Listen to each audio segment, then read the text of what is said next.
इस लेख में हमने संपूर्ण रामायण की कहानी हिंदी में full Ramayana story in Hindi लिखा है। ये हमने लघु रूप में लिखा है जिसमें हमने इस महाकाव्य के मुख्य भागों को विस्तार रूप में बताया है। इसकी रचना महर्षि वाल्मीकि ने की थी।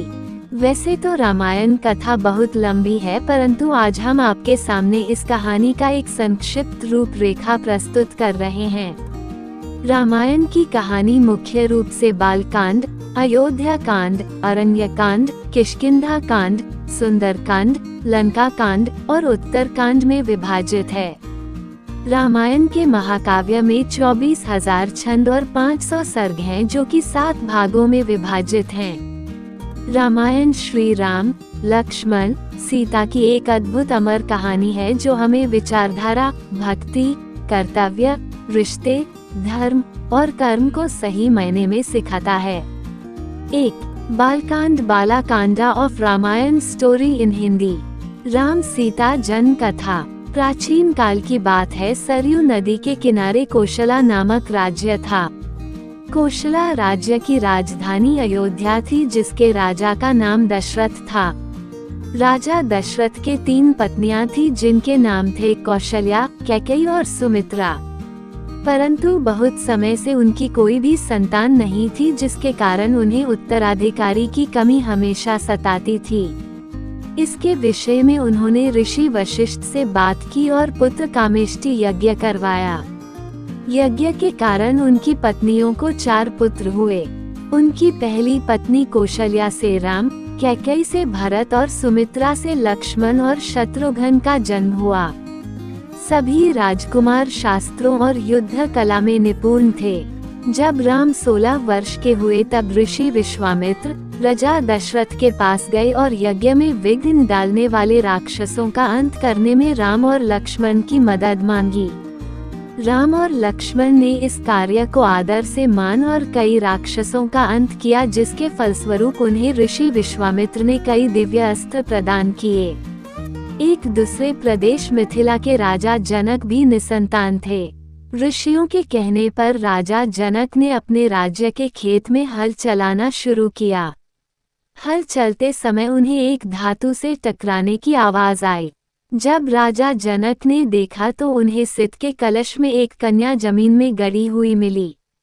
उस कन्या को जैसे ही राजा जनक ने मिट्टी से निकाला, राज्य में बारिश होने लगी और उस कन्या को जनक अपने महल ले गए।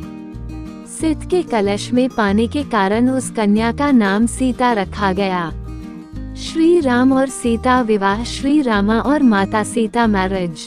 धीरे धीरे सीता बड़ी हुई और उनके विवाह का समय आया। श्री राम अयोध्या के राजा दशरथ के ज्येष्ठ पुत्र थे और माता सीता उनकी धर्म पत्नी थी। राम बहुत ही साहसी, बुद्धिमान और आज्ञाकारी और सीता बहुत ही सुंदर, उदार और पुण्यात्मा थी। माता सीता की मुलाकात श्री राम से उनके स्वयंवर में हुई, जो सीता माता के पिता मिथिला के राजा जनक द्वारा संयोजित किया गया था। ये स्वयंवर माता सीता के लिए अच्छे वर की खोज में आयोजित किया गया था। राजा जनक ने सीता का स्वयंवर रखा, जिसमें उन्होंने शिव जी के धनुष को उठाकर उसमें रस्सी चाहने वाले व्यक्ति से सीता का विवाह कराने की शर्त रखी। उस आयोजन में कई राज्यों के राजकुमारों और राजाओं को आमंत्रित किया गया था। शर्त ये थी कि जो कोई भी शिव धनुष को उठाकर धनुष के तार को खींच सकेगा, उसी का विवाह सीता से होगा। सभी राजाओं ने कोशिश किया, परंतु वे धनुष को हिला भी ना सके। जब श्री राम की बारी आई तो श्री राम ने एक ही हाथ से धनुष उठा लिया और जैसे ही उसके तार को खींचने की कोशिश की, वह धनुष 2 टुकड़ों में टूट गया। इस प्रकार श्री राम और सीता का विवाह हुआ। इस प्रकार श्री राम का विवाह सीता से, लक्ष्मण का विवाह उर्मिला से, भरत का विवाह मांडवी से और शत्रुघ्न का विवाह श्रुतकीर्ति से हो गया। 2. Ayodhya Kand. Ayodhya Kanda of Ramayan story in Hindi. Ayodhya राजघराने में षड्यंत्र। Ayodhya conspiracy in royal family. Ayodhya के राजा दशरथ के 3 पत्नियां और 4 पुत्र थे। राम सभी भाइयों में बड़े थे और उनकी माता का नाम कौशल्या था। भरत राजा दशरथ के दूसरी और प्रिय पत्नी कैकेयी के पुत्र थे। दूसरे दो भाई थे, लक्ष्मण और शत्रुघ्न, जिनकी माता का नाम था सुमित्रा। जब राम को एक तरफ राज तिलक करने की तैयारी हो रही थी, तभी उसकी सौतेली माँ कैकेयी अपने पुत्र भरत को अयोध्या का राजा बनाने का षड्यंत्र रच रही थी। ये षड्यंत्र बुई मंथरा के द्वारा किया गया था। रानी कैकेयी ने एक बार राजा दशरथ की जीवन की रक्षा की थी। तब राजा दशरथ ने उन्हें कुछ भी मांगने के लिए पूछा था, पर कैकेयी ने कहा, समय आने पर मैं मांग लूंगी। उसी वचन के बल पर कैकेयी ने राजा दशरथ से पुत्र भरत के लिए अयोध्या का सिंहासन और राम के लिए 14 वर्ष का वनवास मांगा। श्री राम तो आज्ञाकारी थे, इसलिए उन्होंने अपने सौतेली माँ कैकेयी की बातों को आशीर्वाद माना और माता सीता और प्रिय भाई लक्ष्मण के साथ 14 वर्ष का वनवास व्यतीत करने के लिए राज्य छोड़कर चले गए। इस असीम दुख को राजा दशरथ सह नहीं पाए और उनकी मृत्यु हो गई। कैकेयी के पुत्र भरत को जब ये बात पता चली तो उसने भी राजगद्दी लेने से इनकार कर दिया। 3. Aranyakand of Ramayan story in Hindi. 14 वर्ष का वनवास 14 ईयर एक्साइल। राम, सीता और लक्ष्मण वनवास के लिए निकल पड़े। रास्ते में उन्होंने कई असुरों का संहार किया और कई पवित्र और अच्छे लोगों से भी वे मिले। वे वन चित्रकूट में एक कुटिया बनाकर रहने लगे। एक बार की बात है, लंका के असुर राजा रावण की छोटी बहन शूर्पणखा ने राम को देखा और वह मोहित हो गई। उसने राम को पाने की कोशिश की, पर राम ने उत्तर दिया, मैं तो विवाहित हूँ, मेरे भाई लक्ष्मण से पूछ के देखो। तब शूर्पणखा लक्ष्मण के पास जाकर विवाह का प्रस्ताव रखने लगी, पर लक्ष्मण ने साफ इनकार कर दिया। तब शूर्पणखा ने क्रोधित होकर माता सीता पर आक्रमण कर दिया। ये देखकर लक्ष्मण ने चाकू से शूर्पणखा का नाक काट दिया। कटी हुई नाक के साथ रोते हुए जब शूर्पणखा लंका पहुंची तो सारी बातें जानकर रावण को बहुत क्रोध आया। उसने बाद रावण ने सीता हरण की योजना बनाई। सीता हरण, अबडक्शन ऑफ सीता। पढ़ी सीता चोरी की पूर्ण कथा। योजना के तहत रावण ने मारीच राक्षस को चित्रकूट के कुटिया के पास एक सुंदर हिरण के रूप में भेजा। जब मारीच को माता सीता ने देखा तो उन्होंने श्री राम से उस हिरण को पकड़ के लाने के लिए कहा। सीता की बात को मानकर राम उस हिरण को पकड़ने उसके पीछे पीछे गए और लक्ष्मण को आदेश दिया कि वो सीता को छोड़कर कहीं ना जाए। बहुत पीछा करने के बाद राम ने उस हिरण को बाण से मारा।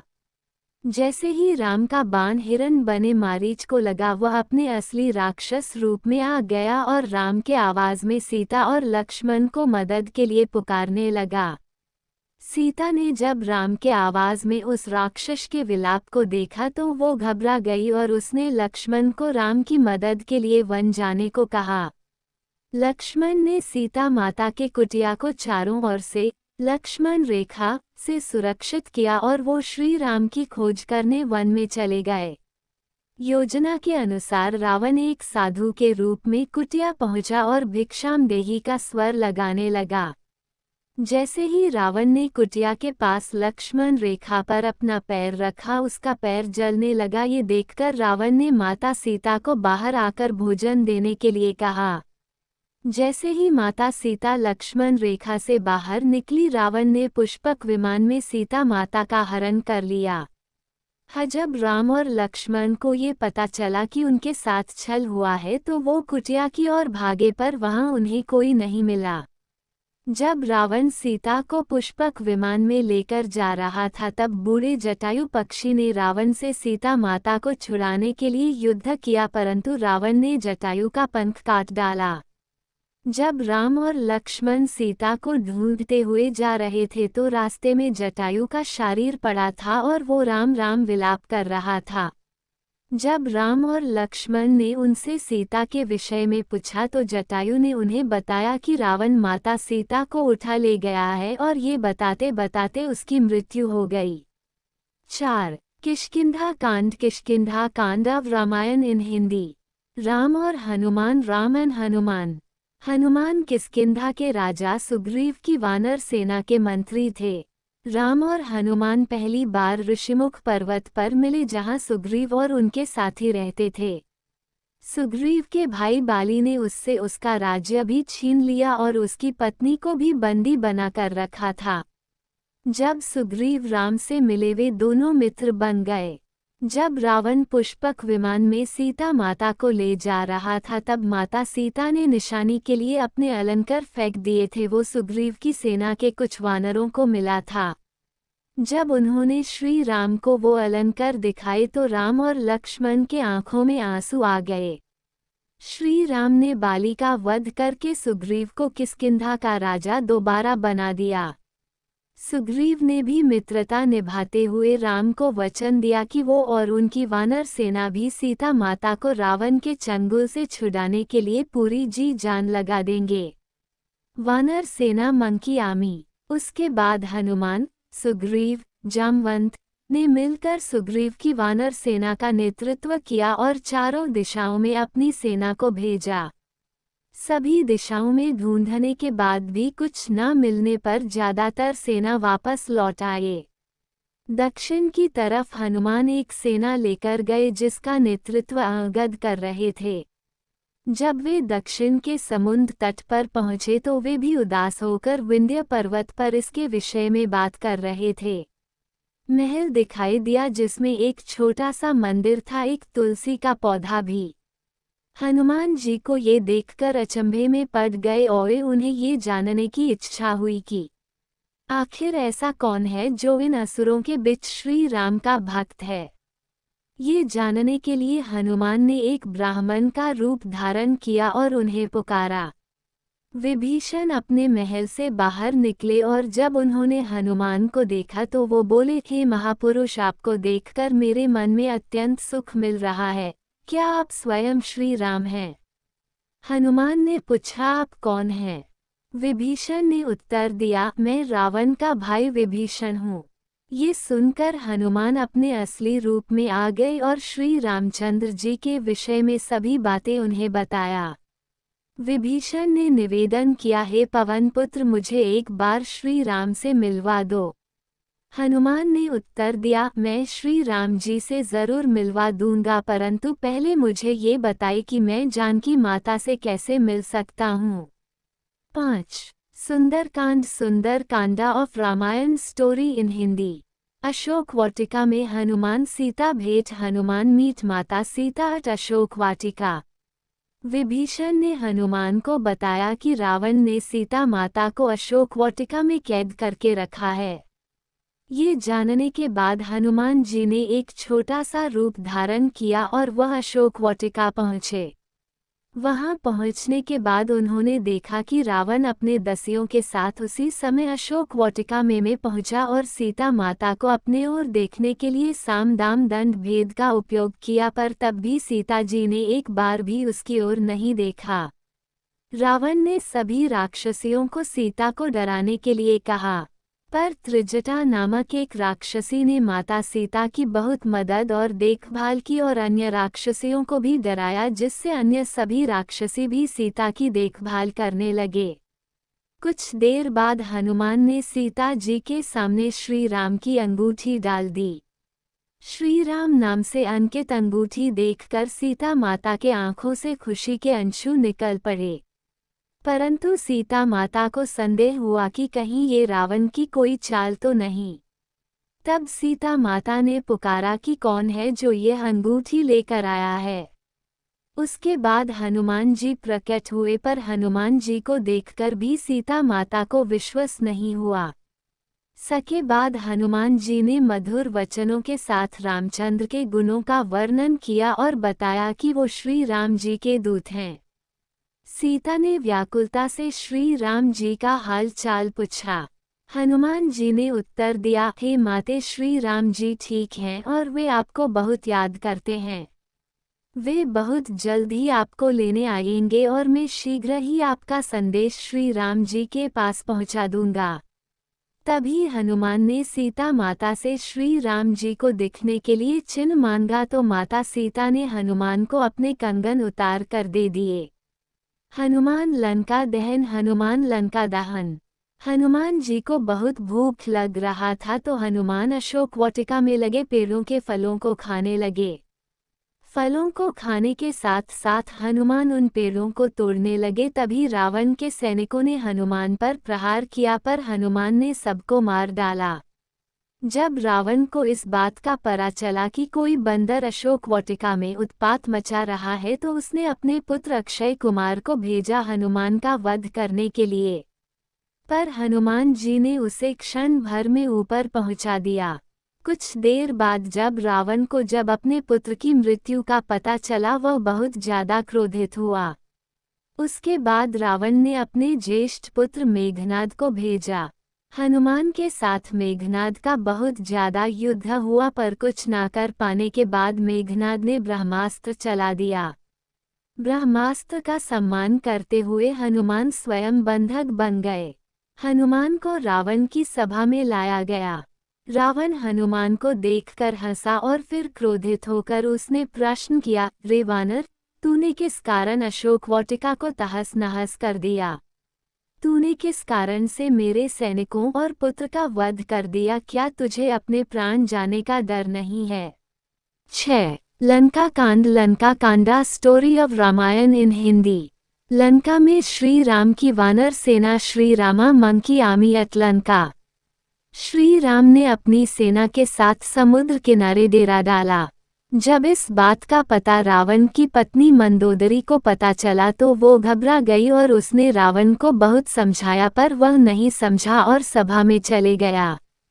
रावण के भाई विभीषण ने भी रावण को सभा में समझाया और सीता माता को सम्मानपूर्वक श्री राम को सौंप देने के लिए कहा, परंतु ये सुनकर रावण क्रोधित हो गया और अपने ही भाई को लात मार दिया जिसके कारण विभीषण सीढ़ियों से नीचे आ गिरे। विभीषण ने अपना राज्य छोड़ दिया और वो श्री राम के पास गए। राम ने भी खुशी के साथ उन्हें स्वीकार किया और अपने डेरे में रहने की जगह दी। आखिरी बार श्री राम ने बाली पुत्र अंगद कुमार को भेजा पर रावण तब भी नहीं माना। युद्ध आरंभ हुआ। The war begins. Shri Ram और रावण की सेना के बीच भीषण युद्ध हुआ। इस युद्ध में लक्ष्मण पर मेघनाद ने शक्ति बाण से प्रहार किया था जिसके कारण हनुमान जी संजीवनी बूटी लेने के लिए हिमालय पर्वत गए, परंतु वे उस पौधे को पहचान ना सके इसलिए वे पूरा हिमालय पर्वत ही उठा लाए थे। यहाँ तक कि रावण के भाई कुंभकर्ण जैसे महारथी असुर को भी भगवान राम ने अपने बाण से मार डाला। इस युद्ध में रावण की सेना के श्री राम की सेना प्रसत कर देती है और अंत में श्री राम रावण के नाभि में बाण मारकर उसे मार देते हैं और सीता माता को छुड़ा लाते हैं। श्री राम विभीषण को लंका का राजा बनाते देते हैं, परंतु राम माता सीता से मिलने से पूर्व उनकी अग्नि परीक्षा लेते हैं। उसके बाद श्री राम, सीता और भाई लक्ष्मण के साथ अपने राज्य 14 वर्ष के वनवास से लौटते हैं। 7. उत्तरकांड। उत्तरकांडा ऑफ रामायण इन हिंदी। उसके बाद श्री राम को अयोध्या का राजा घोषित किया गया और उनका जीवन खुशियों से बीत रहा था। कुछ समय बाद माता सीता गर्भवती हो जाती हैं, परंतु जब राम लोगों के मुख से अग्नि परीक्षा के विषय में सुनते हैं वो माता सीता को अयोध्या छोड़कर चले जाने को कहते हैं। माता सीता को इस बात से बहुत दुख होता है। महर्षि वाल्मीकि उन्हें अपने आश्रम में आश्रय देते हैं। 8. लव कुश कांड। Luv Kush Kanda Ramayan story in Hindi. लव कुश का जन्म। Birth of Luv and Kush. वही माता सीता 2 पुत्रों को जन्म देती हैं जिनका नाम लव और कुश दिया गया। लव और कुश ने महर्षि वाल्मीकि से पूर्ण रामायण का ज्ञान लिया। वे दोनों बालक पराक्रमी और ज्ञानी थे। अश्वमेध यज्ञ। अश्वमेधा यज्ञ। श्री राम ने चक्रवर्ती सम्राट बनने और अपने पापों से मुक्त होने के लिए अश्वमेध यज्ञ किया। ये यज्ञ करने का सुझाव उनके छोटे भाई लक्ष्मण ने दिया था। इस यज्ञ में एक घोड़े को स्वच्छंद रूप से छोड़ा जाता था। वह घोड़ा जितना ज्यादा क्षेत्र तक जाता था उसे राज्य में सम्मिलित कर दिया जाता था। इस यज्ञ को पत्नी के बिना नहीं हो सकता था, इसलिए श्री राम ने माता सीता का स्वर्ण मूर्ति भी बनवाया था। जब श्री राम का घोड़ा स्वच्छंद रूप से छोड़ा गया तब वह भी एक राज्य से दूसरे राज्य में गया। जब वह घोड़ा महर्षि वाल्मीकि के आश्रम के पास पहुंचा तो लव कुश ने उसकी सुंदरता देखकर उसे पकड़ लिया। जब राम को पता चला तो उन्होंने अपनी सेना को भेजा, परंतु लव कुश से युद्ध में सब हार गए। जब राम वहां पहुंचे तो उन्होंने उन बालकों से पूछा कि वो किसके पुत्र हैं। तब लव कुश ने माता सीता का नाम लिया। जब राम ने ये सुना तो उन्होंने बताया कि वो उनके पिता हैं। ये सुनकर लव कुश भी बहुत खुश हुए और राम से गले मिल गए। उसके बाद वे माता सीता से आश्रम जाकर मिले। उसके बाद श्री राम, माता सीता और लव कुश को लेकर अयोध्या लौट आए। आशा करते हैं आपको रामायण की यह कथा संक्षिप्त रूप में आपको अच्छा लगा होगा।